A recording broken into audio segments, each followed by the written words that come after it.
our first morning in Sorrento, where we're kind of just walking around.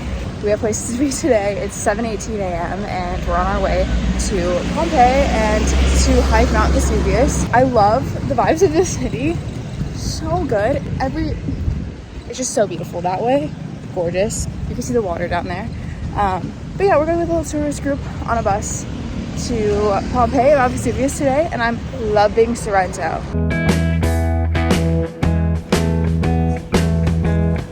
Croissant al cioccolato. The best croissant I've ever had in my life, honestly. It may or may not be Nutella, but the bread is so good. And yeah, it's amazing. 10 out of 10.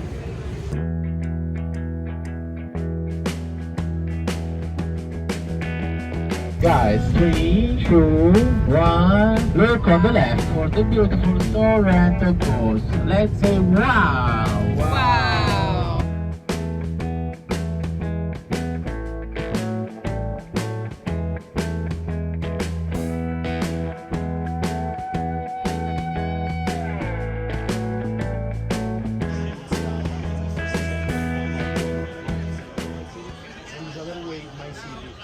We made it to Pompeii.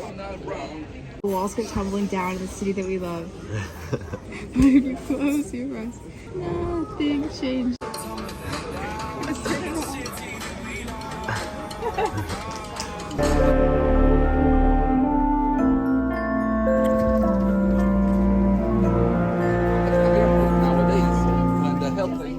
The small white stones here on the floor would reflect the moonlight and illuminate the walkways.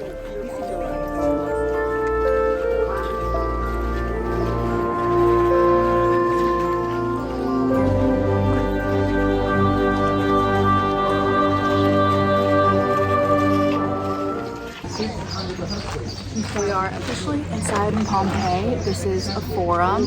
He was talking about how the floor used to be marble, all the columns were marble, and there was actually a second story to this. We had marble floors and a second floor. Everything was made of marble. And at the bottom, it was kind of public, and there was a lot of people who would have debates. Whenever one person was clearly right, one person was clearly wrong, and everyone would get heated about it.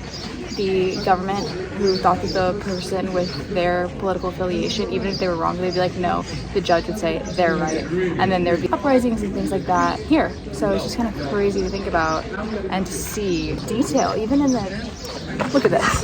The detail that has stayed is crazy. And I just cannot believe that I'm in Pompeii. It's crazy. In the palace, it's so crazy, you can actually see so much of it. Standing 1,000 years before Jesus does not feel real, like this is even possible. It's the main square, everything happened here.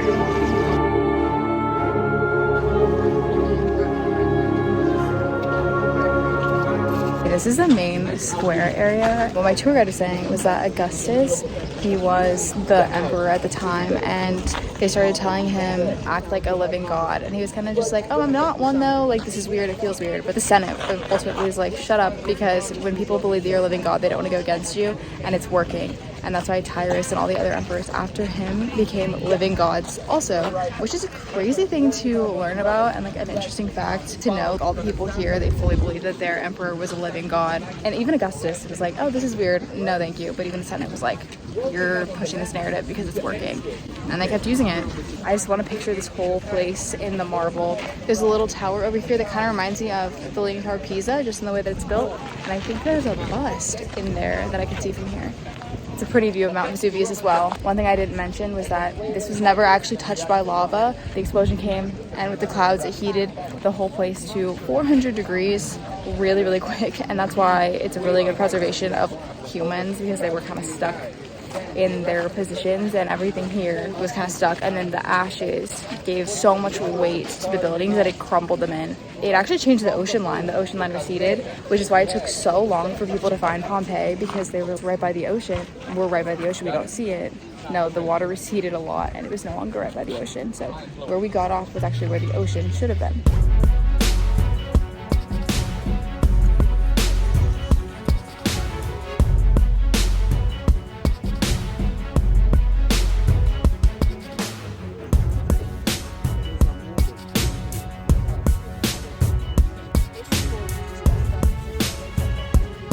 Where I'm walking, the middle is actually where the sewage was. It was always filled with water, rushing waters. It was never still, but they only walked on these sidewalks. And that's why there was little stepping stones to get across them. This is the type of fountain. The water would come out there, drain through this hole on the side. And that's why the water was always moving. And it's these stepping stones. This used to be a swimming pool. This was the gym.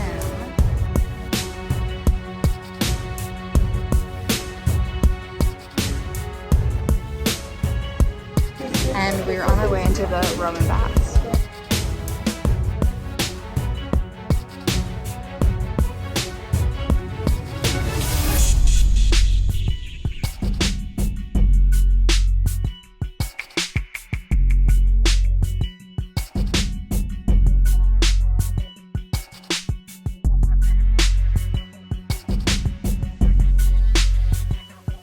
This is where the baths were.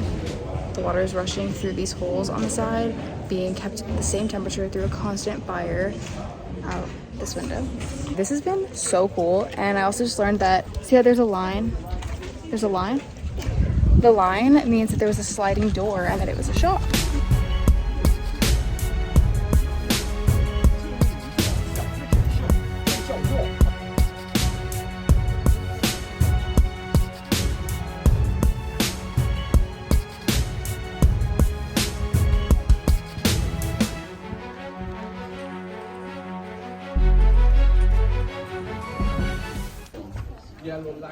The brick is Roman. The rest is Greek.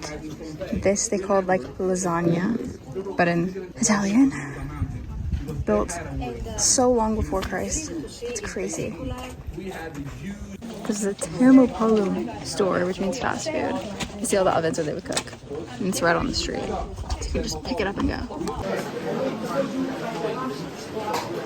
They would be digging and find voids, like just empty space under the ash and lava rock and dirt.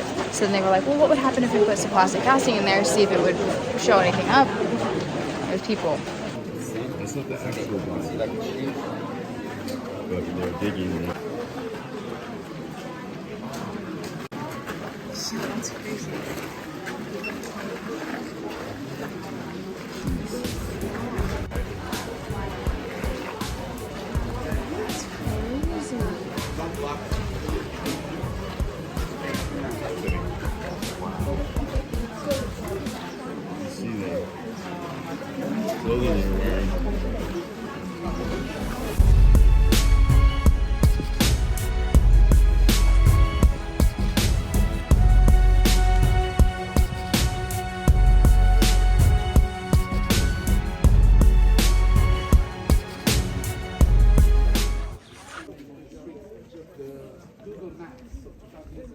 But if you close your eyes, does it almost feel like nothing's changed at all?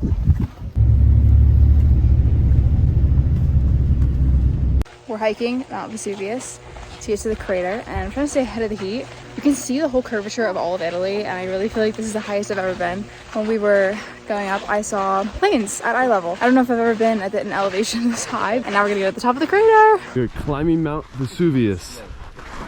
Not the easiest hike. Let's keep going. Let's keep going. Okay, let's see. That was a really long, hard walk, but I think we made it. Whoa. Oh my gosh, I have sunscreen. You can't even tell that it's the crater. It's so big. Wow. Okay, bring this just a little bit. Look at the rock right there.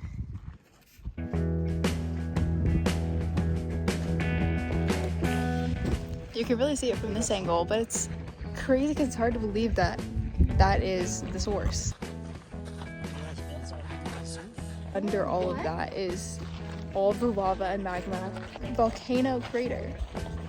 It's just beautiful up here. We're just taking our time.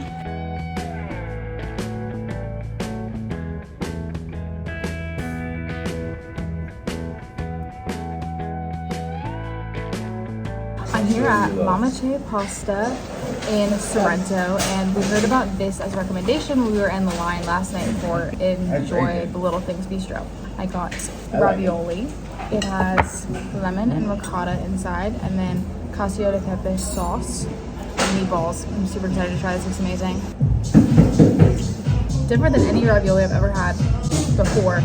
The lemon is super good for ricotta, and the sauce is so good. This is also a fun fact, the only restaurant in Sorrento where 100% of the pasta is made in-house. Gosh, I don't know what to compare this to. The lemon cream pasta is cooked perfectly. The meatballs try it perfectly. Not crispy, the hard side. Super, super, super good.